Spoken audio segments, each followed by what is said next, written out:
Jaidevpur major గ్రామ పంచాయతీ కార్యాలయంలో బుధవారం డీఎల్పీఓ లత అధ్యక్షతన గ్రామసభ నిర్వహించారు. ఈ కార్యక్రమంలో గ్రామస్తులు పాల్గొని తమ సమస్యలు, అవసరాలు, అభిప్రాయాలను అధికారులకు వెల్లడించారు.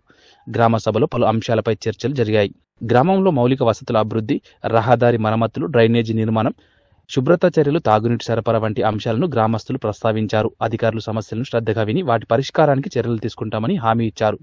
ఈ గ్రామ సభలో ఎంపీఓ ఖాజా మొహినుద్దీన్, కార్యదర్శి రామరెడ్డి, హౌసింగ్ ఏఈ విశాఖ, మాజీ సర్పంచ్ కొంపల్లి కరుణాకర్, బీఆర్ఎస్ పార్టీ గ్రామ శాఖ అధ్యక్షులు బుద్ధ నాగరాజ్, నాయకులు గాల్రెడ్డి, గుబ్బ శ్రీనివాసరావు, పాషా మల్లేశం, కనకయ్య, నర్సింహులు, హలీం, సిబ్బంది, మారెడ్డి బాలయ్య, బాలరాజు, గ్రామస్తులు తదితరులు పాల్గొన్నారు.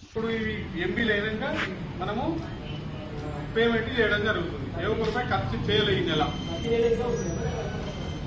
ఇంటి పన్ను ఏమైనా ఎక్కువ పెట్టలేదు.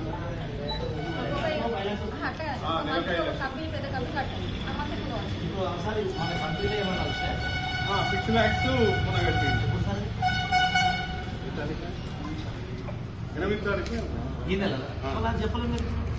అంటే ఇంకా అది జమ కాలే కదా. ఇంటి ట్యాక్స్ ఎంత వచ్చిందని అడిగారు. అంటే అది కూడా మన ట్యాక్సే కదా.